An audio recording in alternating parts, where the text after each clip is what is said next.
Bienvenidos todos y todas en una ocasión más aquí en la cabina de radio ULS en su podcast del mundo de la teología, Faro Teológico, episodio número 33, retomando el podcast Faro Teológico otra vez aquí en esta cabina de radio ULS, en donde hemos ido cada vez sacando más y más material de este podcast. Ya el episodio número 33, en donde vamos a conocer mucho más de estos temas bastante interesantes. Recuerden de que este podcast pueden encontrarlo ahí en el canal de la Universidad Luterana Salvadoreña, en la sección de podcast, y ahí pueden encontrar todos los podcasts, en el cual está Faro Teológico, y ustedes van a poder revisar desde el episodio número 1 hasta este episodio y todos los demás episodios que van a ir saliendo. La invitación está hecha para que puedan revisar todos los interesantes temas que tenemos. Les saluda su servidor Rodrigo Valdés, y estamos en esta ocasión aquí en la cabina de radio ULS con el licenciado en teología de aquí de la Universidad Luterana Salvadoreña, Omar Guadrón, quien es el nuevo coordinador de la licenciatura en teología de nuestra universidad, y también nos acompaña el decano de la Facultad de Teología y Humanidades, Roque Regalado. Bienvenidos.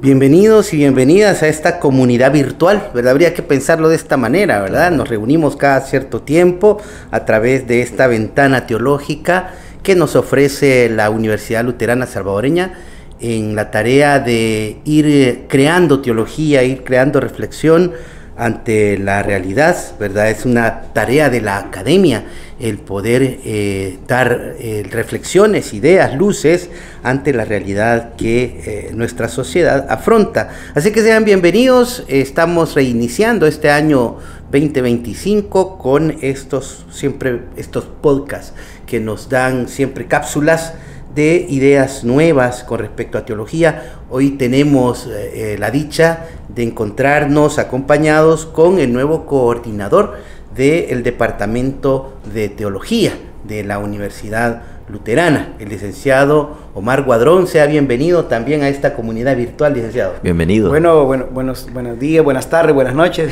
Yo sé que, como decía, esta dinámica se puede escuchar y expandir a diferentes partes y diferentes lugares, de verdad. Bueno, para mí es un placer, es un honor unirme como colaborador en la carrera de teología, agradecerle a las autoridades de la universidad por esa confianza depositada en mí.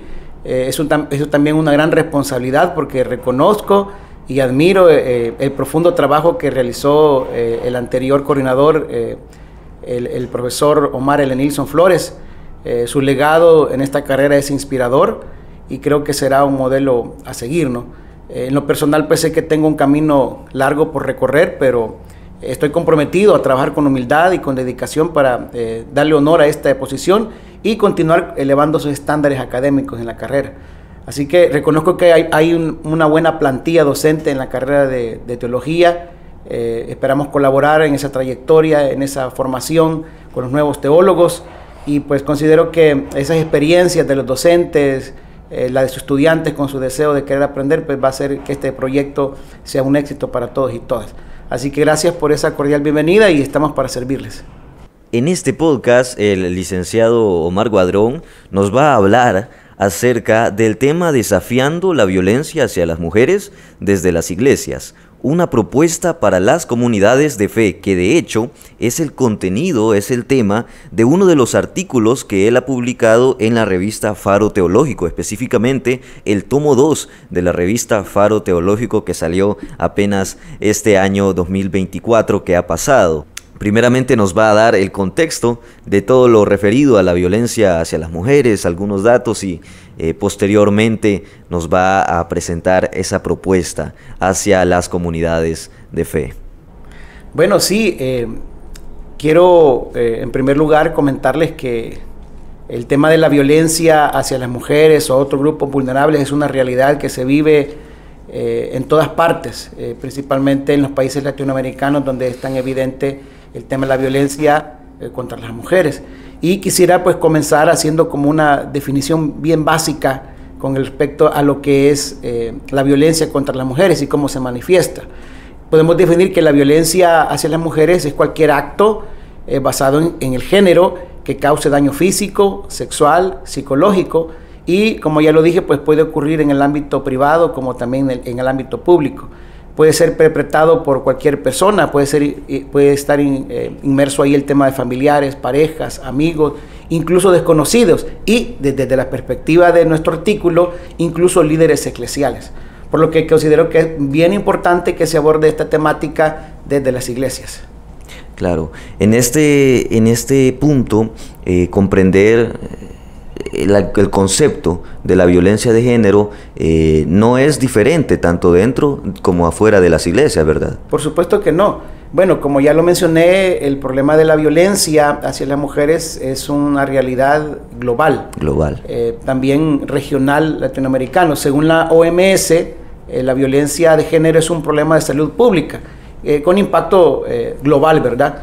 Por ejemplo, ONU Mujeres estima que 736 millones de mujeres han sido víctimas de violencia física o sexual. Y por supuesto que en El Salvador no es la excepción.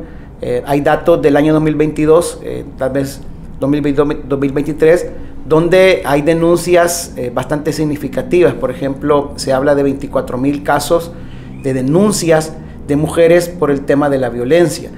También siempre hay un subregistro, ¿verdad? Porque hay mujeres que no denuncian la violencia que se les ejerce, por lo que siempre este dato todavía es mucho mayor, ¿verdad? Uh-huh. Se dice también que 2 de cada 3 mujeres salvadoreñas han sufrido violencia sexual y pues el país mismo tiene una alta tasa de feminicidios. Por lo tanto, creo que esa realidad nos interpela a las iglesias, nos interpela a la academia, como el decano decía, y por supuesto desde la perspectiva de las consecuencias que puede acarrear a las mujeres que son violentadas. ¿Cuáles son estas consecuencias? Bueno, las mujeres que son violentadas pueden sufrir lesiones físicas, pueden tener dolor crónico, pueden tener trastornos del sueño, trastornos postraumáticos se le llama, problemas de salud mental como el tema de la ansiedad, la depresión. Socialmente pueden ellas sentirse aisladas, estigmatizadas, dificultades para participar en las realidades sociales, desenvolverse de manera apropiada. Y esto es una parte bien interesante que le compete a las iglesias, y es que a nivel espiritual puede provocar la pérdida de la fe a las personas, ¿verdad? A las mujeres violentadas. Pueden sentir culpa también y pueden sentir aislamiento. Por lo tanto, creo de que debemos de abordarlo con responsabilidad a las iglesias y no verlo solamente como algo que ocurre y que no nos compete. Actualmente, en esta realidad salvadoreña y sobre todo en esta realidad eclesiástica, por lo general, ¿cuál es esa respuesta que se le da y cómo se debería dar? ¿Cuál es la que se le da y cuál es la que se debería dar? Es bien interesante su pregunta porque a eso responde el artículo que se escribió, ¿verdad? Y es que a pesar de que esta es una realidad que ya lo vimos, que está en nuestras comunidades, está en las familias, a pesar de eso muchas iglesias ignoran esta realidad, ¿verdad? Tratan de cerrar los ojos ante estas circunstancias y lo que hacen es pues pasarla de largo como algo que no les compete, ¿verdad? Al contrario, muchas veces lo que se hace es perpetuar la violencia, validar ciertas normas patriarcales de subordinación de la mujer a los hombres, ¿verdad? Y pues se omite el tema de las denuncias o se minimizan los casos de abuso dentro de las congregaciones. Yo he conocido casos, yo trabajo en la parte de la iglesia muy cercana, yo soy pastor también, y yo conozco comunidades de fe que cuando una mujer expresa algún tipo de violencia, un tipo de abuso, y llegan ante su líder, sea de cualquier iglesia, ¿no? Muchas veces lo que hacen es enviarlas a orar. Y dicen, no, usted ore. O todavía contrariamente vienen y dicen, sométase a su esposo o humíllese a su esposo. Entonces, ese tipo de prácticas son muy comunes dentro de las iglesias, donde en lugar de ayudar a las personas, lo que hacen es pues precisamente perpetuar, omitir y a veces bíblicamente hasta dar algún tipo de respaldo, ¿va? De que el hombre es la autoridad, y todas esas prácticas son bien comunes. Tendría que ver en este caso, licenciado, la falta de formación bíblica hasta cierto punto cuando se utiliza la escritura para justificar este tipo de casos. Definitivamente que sí. Realmente la falta de preparación bíblica, teológica, está pasándonos facturas en estos temas claves, ¿verdad? Porque al hacer una interpretación somera, sacada de contexto, no entendiendo cómo se formó las escrituras, cuál era la realidad que sigue en aquel momento, podemos caer en estas circunstancias, ¿no? De hacer unas interpretaciones inadecuadas. Y lo que hace precisamente es eso, causar ese daño, ¿verdad? A la gente de nuestra comunidad, a la gente de nuestras iglesias. Y en este caso particular, en el caso de la mujer. Así que yo creo que la formación bíblico-teológica de los líderes espirituales nos está jugando a la sociedad y a las iglesias una factura bastante grande, con grandes repercusiones. Bueno, pues recordando el tema desafiando la violencia hacia las mujeres desde las iglesias, una propuesta para las comunidades de fe. Ya hablamos sobre cómo la iglesia responde ante la violencia que las mujeres sufren en sus círculos, ¿verdad? En su hogar, en sus familias. Pero dentro de la iglesia, ¿existe la violencia de género ejercida dentro? Qué buena pregunta y creo que es muy pertinente y relacionada, ¿verdad? Ya veíamos que existe la violencia en la sociedad, en la familia, en las comunidades, y esa es una pregunta muy buena. ¿Existe la violencia dentro de las iglesias? Y yo, pues desde el artículo hago una aseveración muy radical, y es que sí. Aunque el tema ha sido poco investigado en El Salvador, se reconoce que la violencia también ocurre en contextos eclesiales. Hace unos 2 años, más o menos, acá en la universidad hubo un diplomado que tenía que ver con respecto al tema con las organizaciones basadas en la fe. Estuvo apoyándonos la Embajada de Canadá y se hizo una convocatoria para diferentes mujeres de diferentes denominaciones de iglesias. Ahí habían evangélicos, católicos, y duró aproximadamente 6 meses esa capacitación.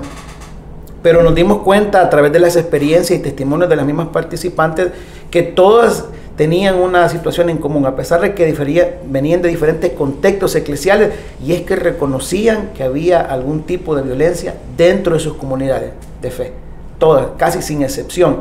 Claro, de alguna manera se oculta o ¿cómo diría? ¿Cómo se camuflajea la violencia?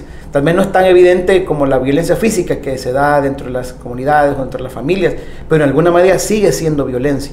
Yo quisiera mencionarles que en nuestro país existe una ley que precisamente aborda el tema de la violencia, que es la Ley Especial Integral para una vida libre de violencia para las mujeres en El Salvador. Y en esa ley se identifican 7 tipos de violencia, y quiero mencionarlos porque así puedo dar respuesta a qué tipos de violencia se dan dentro de las iglesias. Bueno, está la violencia feminicida, que es toda aquella acción que de manera violenta y basada en género cause la muerte de una mujer. Ese es algún tipo de violencia que está en nuestra ley. La violencia física, que es una violencia que todos identificamos y conocemos. La violencia psicológica o emocional, que pasa un poco más desapercibida, y son aquellos actos, aquellas palabras, aquellas acciones que dañan emocionalmente a la mujer, que la humillan, que la amenazan, que la intimidan, que la manipulan. Está otro tipo de violencia, que es la violencia sexual, que es cualquier acto de naturaleza sexual sin el consentimiento de la mujer. Está la violencia patrimonial, que es cuando a una mujer pues se le daña o se le quita, se le sustrae bienes o propiedades de la persona. La violencia económica, que es la limitación o la privación de recursos económicos con el objetivo de controlar a la mujer, ¿verdad? Cuando ella trabaja desde casa y se le dice que no es trabajo y no se le comparte los recursos que el esposo trae. Y hay una serie de otros ejemplos que podría dar. Esa es violencia económica. Ahí está la violencia simbólica. Entonces, aquí están estos tipos 7 de violencia que nuestra ley establece, y en esa investigación que realizamos, los tipos de violencia que se dan dentro de las iglesias, en primer lugar está la violencia simbólica, que son aquellas enseñanzas que refuerzan la sumisión de las mujeres dentro de la vida familiar. Eso que decíamos, ¿verdad? Esa falta de formación viene y dice, la mujer debe someterse al hombre, debe de humillarse al hombre. Y por otro lado, también es un tipo de violencia simbólica cuando se limita la participación a las mujeres dentro de las comunidades de fe, ¿verdad? Cuando se saca fuera de contexto aquel pasaje bíblico que dice las mujeres callen dentro de la congregación y no se les permita que ejerzan liderazgos, que puedan ejercer ciertas funciones dentro de las iglesias, eso también puede considerarse violencia, y no solamente desde una perspectiva ética y moral, sino que desde la ley, porque me estoy basando en el tema de la ley. Otro tipo de violencia que se dan dentro de las iglesias es la verbal o la psicológica, y es cuando se desvaloriza a la mujer en las predicaciones o en los discursos. Yo he escuchado a veces por las radios, ¿verdad? Y a veces de repente alguien por ahí hace una campaña en la calle, sacan sillas, ponen sonido, y he escuchado predicadores denigrando a las mujeres desde los púlpitos, desde las predicaciones, tratándolas de mujeres chismosas, tratando a las mujeres como que son la causa del pecado, que andan mal vestidas y que por lo tanto ellas hacen caer a los hombres. Una serie de acciones que de alguna manera atacan a la mujer psicológicamente, verbalmente. Ese es otro tipo de violencia que se da dentro de las iglesias.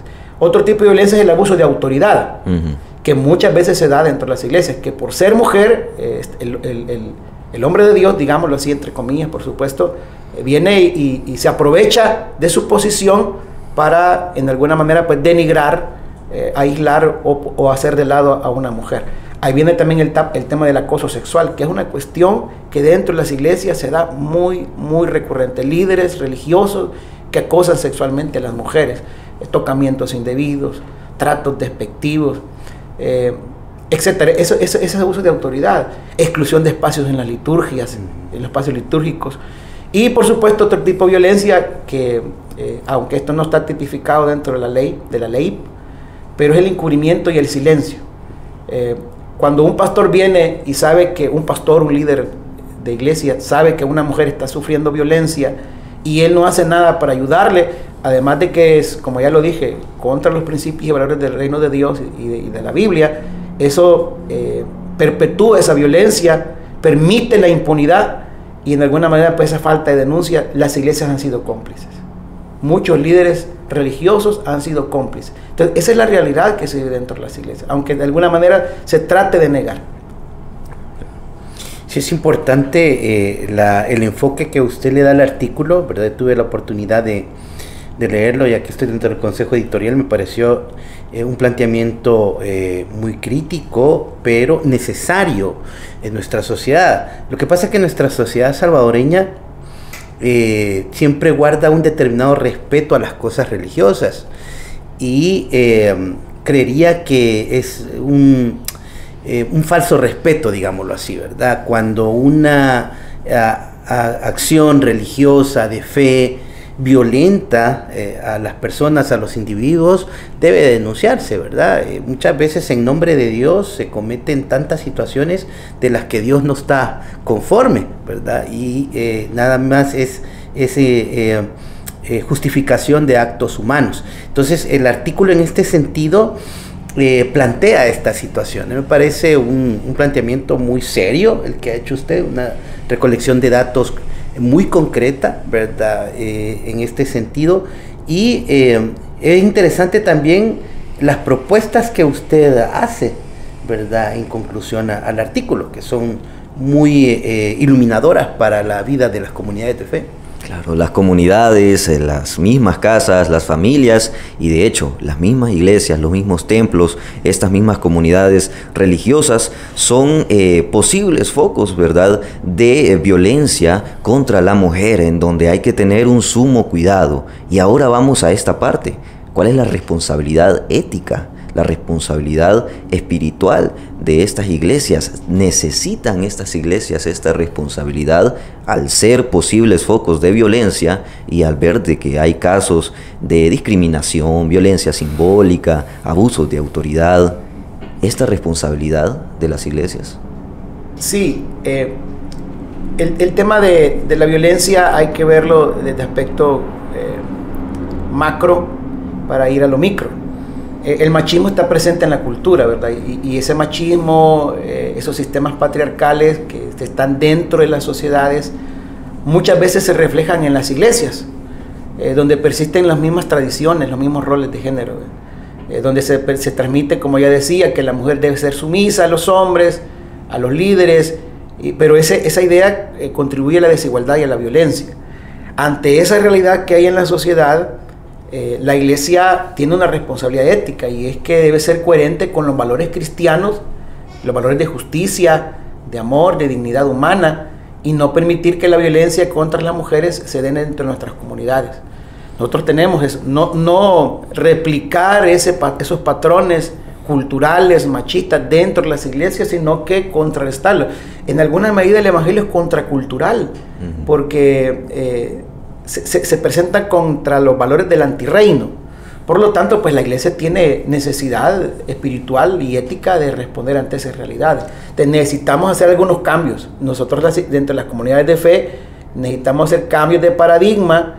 Por ejemplo, un cambio es el tipo de enseñanza que se da dentro de las iglesias, ¿verdad? Tenemos que revisar nuestros presupuestos teológicos y eliminar todas aquellas interpretaciones que justifiquen la violencia o la sumisión a la mujer, donde podamos en alguna medida pues promover una visión más equitativa, más igualitaria, pero basado en los valores del reino de Dios, basado en los evangelios. Y esa debe ser nuestra práctica, porque siempre hay una correspondencia entre el fundamento teológico y la práctica. Por lo tanto, pues debemos de ver sus presupuestos para poder responder a esas realidades y excluir de nuestros contextos eclesiales la violencia. También dentro de la propuesta para las iglesias que yo propongo en el artículo es la creación de un protocolo de actuación que realmente debe ser una medida que deben de adoptar todas las instituciones. Aunque nosotros lo hemos enfocado en el tema de la iglesia, pero cada institución donde haya mujeres, donde haya personas, debe de haber. Las universidades tienen que tener un protocolo de actuación para la prevención y atención de mujeres víctimas de violencia, las escuelas, las comunidades y por supuesto la iglesia.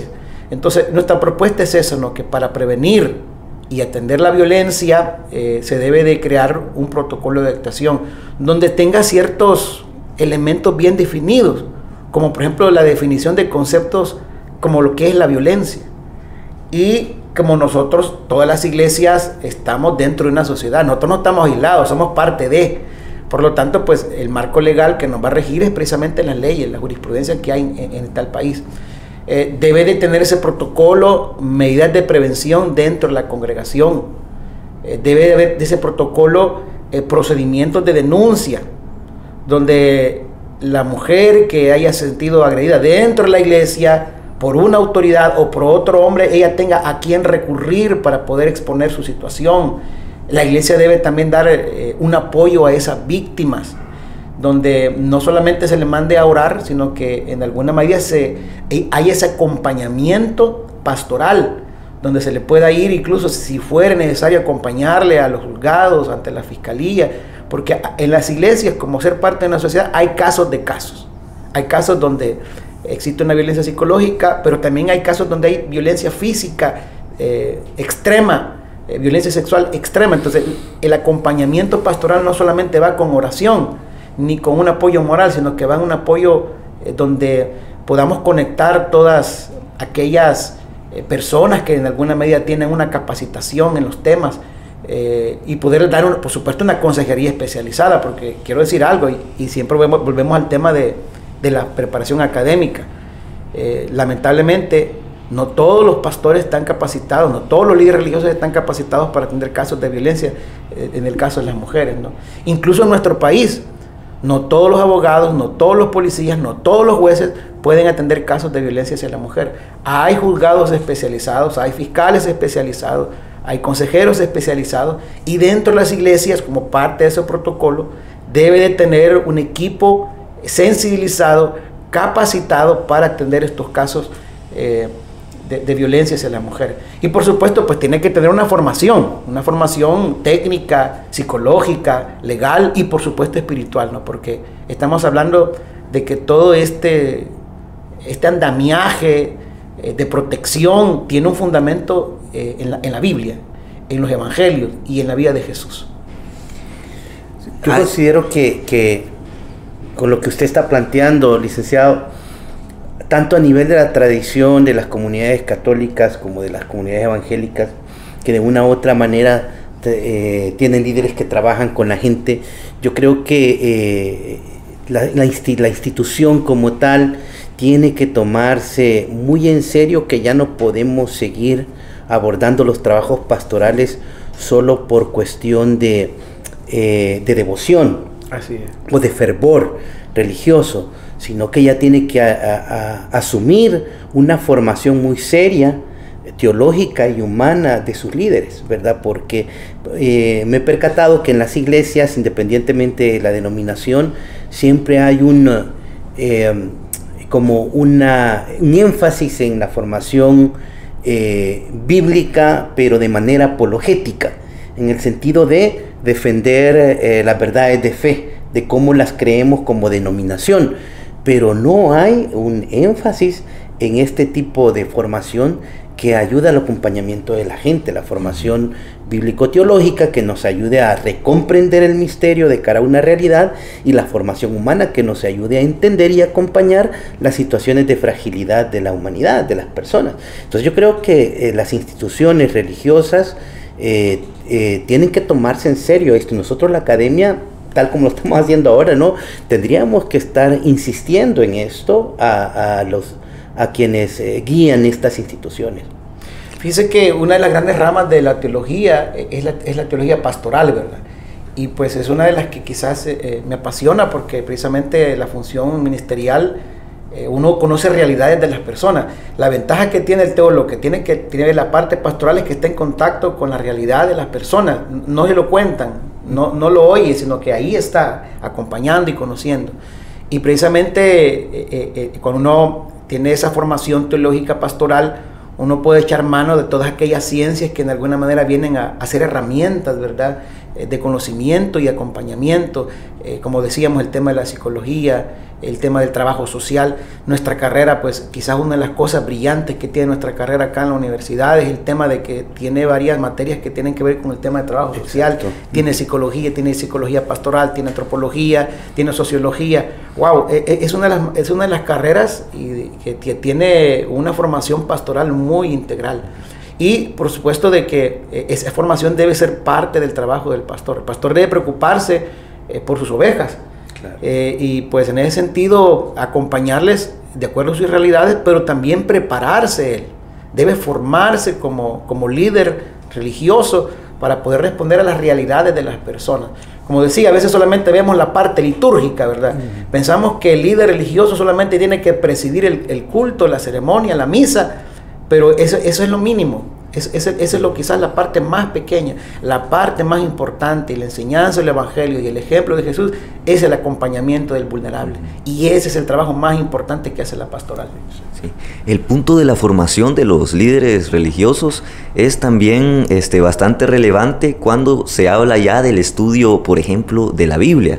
Sabemos de que la Biblia es esa base fundamental de donde salen los valores cristianos de los cuales se va a basar la comunidad eclesiástica. En este caso, la interpretación, como habíamos hablado en anteriores podcasts sobre la interpretación de la Biblia de estos pasajes en donde, por ejemplo, hasta estos pastores, algunos que cometen actos de violencia simbólica basándose a veces en pasajes de la Biblia, ¿cómo puede el líder religioso consciente, el líder religioso que sea pues consciente con la situación de la violencia de las mujeres, darle un vuelco a esto y reinterpretar de una manera ya más racional este tipo de pasajes bíblicos? Bueno, yo creo que es una continuación de lo que ya mencionamos, y es para cambiar ese paradigma que él tiene, no hay nada más importante que la formación. La formación teológica es muy importante. Por lo tanto, pues yo decía anteriormente, y lo vuelvo a recalcar, que el líder tiene una responsabilidad con Dios, con la gente y con la sociedad. Y por lo tanto, él debe de buscar aquellos espacios de formación, ¿verdad?, que le van a permitir responder a esas realidades, y pues la formación es muy importante. Hay que cambiar de paradigma. Sí, también el cambio de paradigma es importante, como usted ha dicho, pero también el cambio de método. Sí. El problema que se tiene cuando se toman textos bíblicos para justificar estructuras que no responden al misterio de Dios es porque tenemos un error de método, ¿verdad?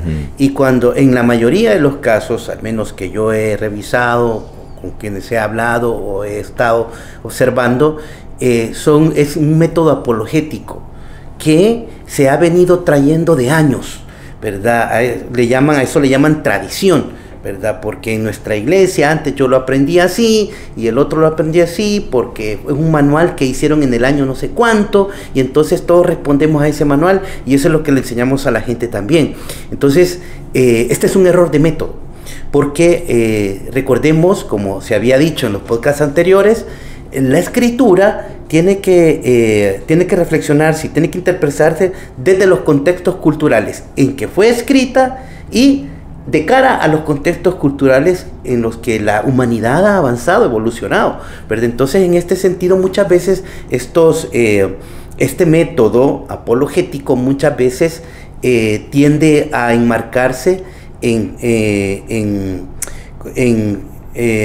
estructuras y sistemas culturales que no responden ni a la realidad, ni tampoco toman en cuenta los contextos culturales de esa época. Claro. Entonces, por eso se toma literal aquello que ya no se puede interpretar, se comete el error de tomarlo literal, y esto es lo que nos hace daño muchas veces en la construcción eclesial de las comunidades, ¿verdad? Entonces, en este sentido, también aparte de que es un error de paradigma, o hay que cambiar el paradigma, es un error de método también. Y al ser un líder religioso, la práctica de la teología, que es esta interpretación, que es este estudio minucioso de todos los valores cristianos, de las herramientas cristianas que se tienen a la mano, es totalmente importante y fundamental. Los líderes religiosos, por lo tanto, tienen que practicar estos comportamientos teológicos profesionales, ¿verdad? Sí, por eso hablamos de una formación teológica responsable, académica, técnica, que nos va a permitir precisamente cambiar esos paradigmas, cambiar esos métodos ante las realidades. Porque si bien es cierto que dentro de las iglesias hay violencia y que en alguna medida ha perpetuado y dado continuidad a esa violencia en las iglesias, lo cierto es que el acompañamiento de la iglesia es bien importante, es bien necesaria e importante, porque desde una perspectiva de justicia, la pastoral puede jugar un rol bien importante, no solamente en el tema de la predicación, sino que en la defensa de los derechos humanos, en la denuncia de la violencia, en la promoción de la cultura de paz. La iglesia puede jugar un papel bien importante, ¿verdad? Claro. Donde pueda fundamentar esas relaciones de fe, de sanación, de un apoyo integral a las víctimas. Entonces, si por un lado tenemos esa parte que quizás humana, que ha permeado la cultura dentro de las iglesias, por otro lado, la iglesia puede convertirse en un lugar seguro, en un refugio donde las víctimas de violencia puedan sentirse atendidas, cuidadas, respetadas en su derecho, en su dignidad como ser humano. Y es cierto, la iglesia a lo mejor no puede de manera directa pues dar el tipo de acompañamiento o terapia psicológica, eso le compete, pero puede proveerlo. Claro. Puede dirigirlo, puede direccionarlo, ¿verdad? Y esto se complementa con un apoyo pastoral y comunitario. La iglesia puede convertirse en una comunidad sanadora, porque el acompañamiento, la comprensión, el extender la mano a la persona que sufre, eso sana tanto el corazón como una terapia. No estoy diciendo que la terapia no es necesaria, dependiendo del grado de violencia que se haya cometido contra una mujer, contra un niño, se necesita la ayuda profesional. Pero el acompañamiento comunitario, el acompañamiento de la iglesia, de una pastoral integral, puede servir de mucho, Por lo tanto, nosotros debemos dentro de las iglesias proveer esos espacios de seguridad, de respeto, de dignidad, donde no se violente, donde a la mujer se le trate con respeto desde el púlpito, desde que entra a nuestros espacios litúrgicos, con respeto, con cuidado, ¿verdad? Y por eso es importante crear ese protocolo de acción, ¿verdad? Que en alguna medida se colocan normas, medidas, en primer lugar, para que no se dé violencia dentro de la iglesia. Y en segundo lugar, para atender a aquellas personas que son víctimas de violencia. Ahora, no hay que dejar de lado que nosotros somos hijos de nuestra cultura y nuestro tiempo. Por lo tanto, pues aquellos paradigmas como el machismo, el patriarcal, ahí están impresos. No podemos desmontarlo de una sola vez, pero se puede comenzar a desmontar esos sistemas desde la iglesia, promoviendo la reconciliación, promoviendo la justicia, la restauración, no solamente de la víctima, sino que incluso del que ha sido victimario, porque hay una realidad psicológica, hay una realidad estadística, y es que el que violenta generalmente ha sido violentado o bien en alguna etapa de su vida. Entonces, es como un ciclo vicioso que ahí está permanentemente. Entonces la iglesia debe dar un acompañamiento integral.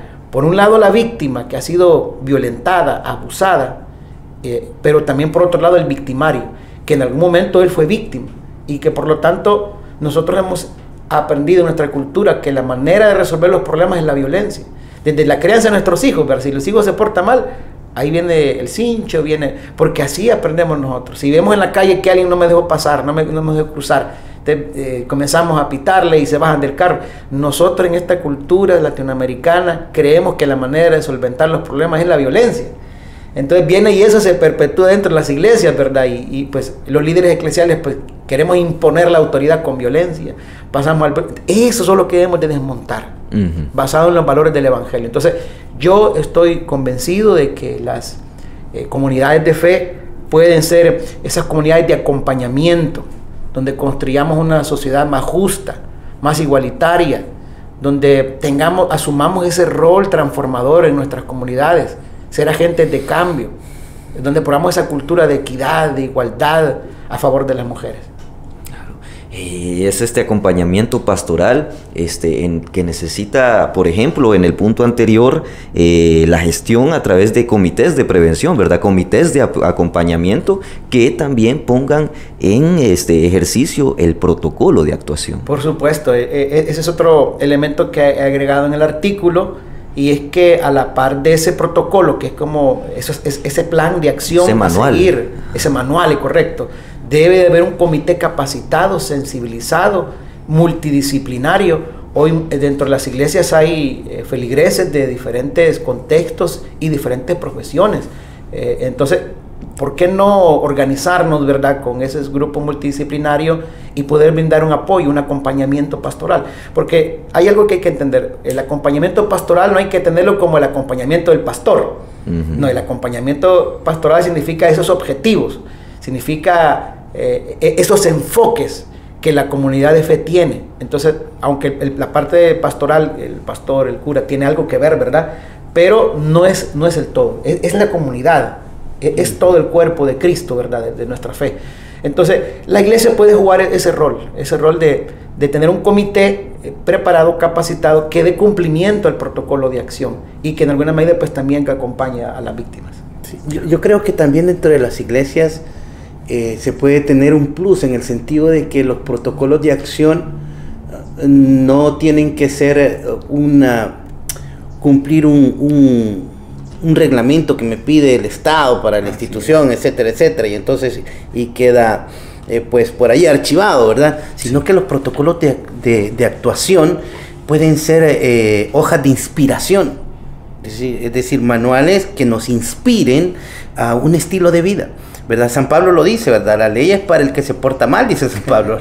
El que se porta bien y se inspira a vivir en el amor y en la caridad, pues no tiene miedo porque nunca rompe una ley, porque va en el sentido de el respeto a la dignidad de la persona, va en el sentido también de la valoración de la vida, etc. Entonces, en este sentido, los protocolos de actuación pueden ser más que una ley a la que se le tiene miedo, etc., sino que son protocolos que nos inspiran vivir yo lo llamo así, un ecosistema más sano, porque un ecosistema es un espacio de relaciones donde debe haber armonía, debe haber equilibrio para que se desarrolle la vida. Entonces yo creo que en este sentido tienen que ser, más allá de esto, tienen que ser manuales que nos inspiren un estilo de vida. Yo creo que la iglesia debe ser un examen profundo, todas las iglesias, todas las denominaciones deben hacer un examen profundo de sus prácticas. En primer lugar, de sus prácticas, cómo desde la fe, desde los evangelios y la práctica de Jesús, estoy relacionándome con mis demás hermanos en la fe, cómo yo practico mi liturgia, cómo practico yo mi pastoral, revisar las enseñanzas, no solamente las prácticas, sino que los presupuestos teológicos, ¿verdad? Y comenzar a estructurar para erradicar cualquier tipo o forma de violencia, de discriminación a las mujeres. Y para eso el artículo pues recomienda esos aspectos. Entonces yo quisiera como ir cerrando el tema del artículo basado en algunos pequeños resúmenes que va a poner orden al podcast para los que no van a escuchar. En primer lugar es reconocer que hay violencia dentro de las iglesias y denunciar la violencia cuando aquella va contra la ley, porque aquí no estamos solamente hablando de un aspecto de ofensa moral, sino que hay delito. Exacto.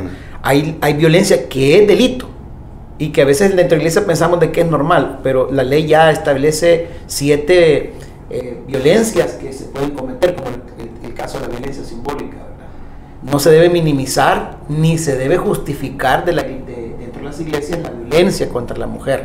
Eso es lo primero.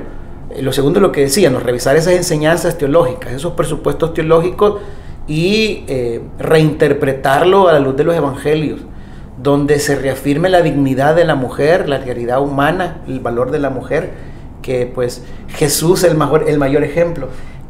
Creo que hablaba con un profesor, ¿verdad? Porque mira, la Biblia, al ser de inspiración divina, pero escrita por ser humano, también tiene algunos elementos que deben de ser considerados, ¿verdad? Por eso es importante la formación teológica. Pero en los evangelios hay un elemento bien particular, y es que a la mayoría de mujeres no se le llama por su nombre. Se le dice la viuda de Naín, la mujer del flujo de sangre.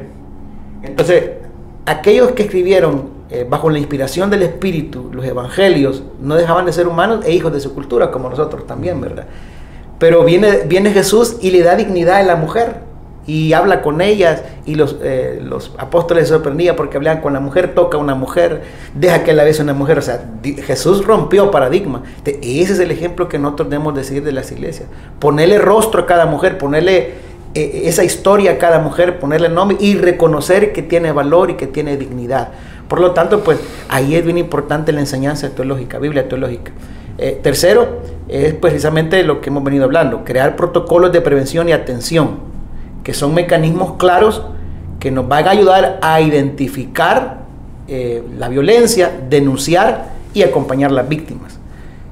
Cuarto, formar un comité de prevención y atención, que es lo que veníamos hablando, ¿verdad? Que deben de ser integrados por personas capacitadas, que ellas sean en alguna medida que estén acompañando. Y yo propongo dentro del artículo que en la medida de lo posible el pastor principal, el sacerdote principal, pueda acompañarles, pero que no tenga la última palabra, ¿verdad? Que no pase por él, porque a veces los líderes eclesiales podemos nosotros cometer violencia, a veces sin darnos cuenta o dándonos cuenta, pero ese comité tiene que tener cierta autonomía, tiene que tener cierta independencia para no estar a expensas, ¿verdad? De que lo quinto, debemos de educar a la comunidad sobre estos temas. Uno se pregunta cuántos de los sermones se hablan acerca del tema de la violencia hacia la mujer, o lo perpetuamos o hablamos, lo señalamos desde los púlpitos, desde las enseñanzas, ¿verdad? Entonces debemos de enseñar a sensibilizar a las personas a los felices dentro de la iglesia. Sexto, debemos de colaborar con las instituciones que trabajan el tema de la mujer, ¿verdad? Con aquellas organizaciones que atienden esta problemática, para brindarle un mejor apoyo, un apoyo más integral a las mujeres.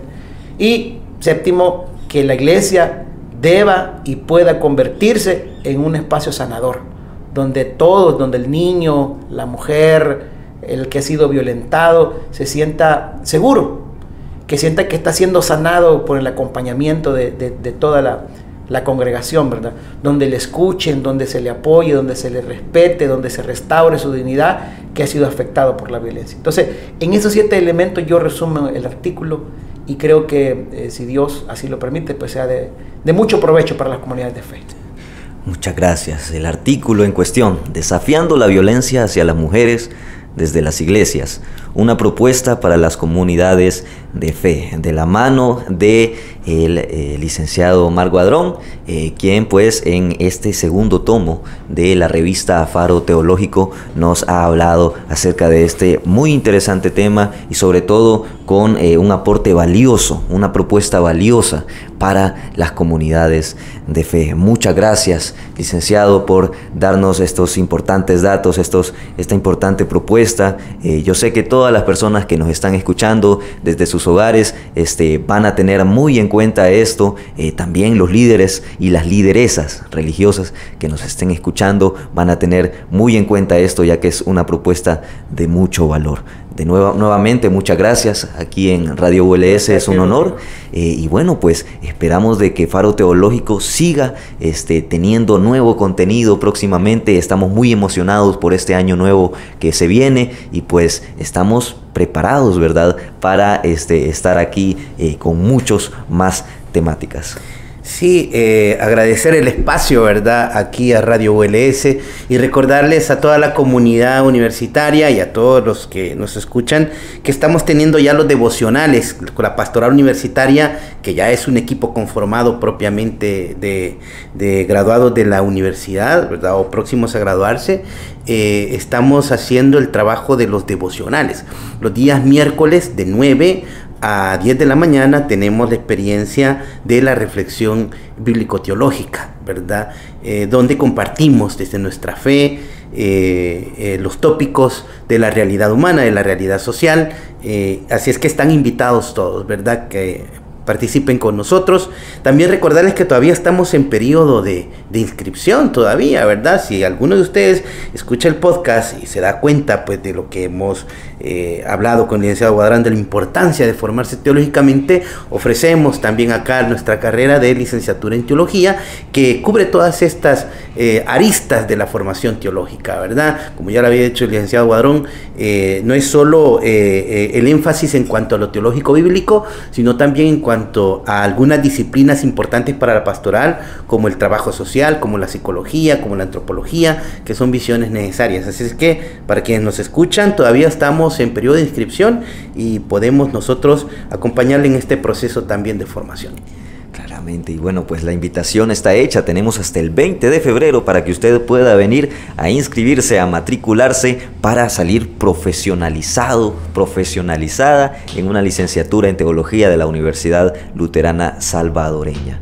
La invitación está hecha también para que puedan visitar los otros episodios de Faro Teológico aquí en el canal de la Universidad Luterana Salvadoreña. Y bueno, pues los esperamos hasta una próxima. Hemos tenido aquí en cabina al decano de la Facultad de Teología y Humanidades, Roque Regalado, y a nuestro nuevo coordinador del Departamento de Teología, Omar Guadrón. Les ha saludado también su servidor, Rodrigo Valdés, y nos vemos hasta una próxima. Muchas gracias.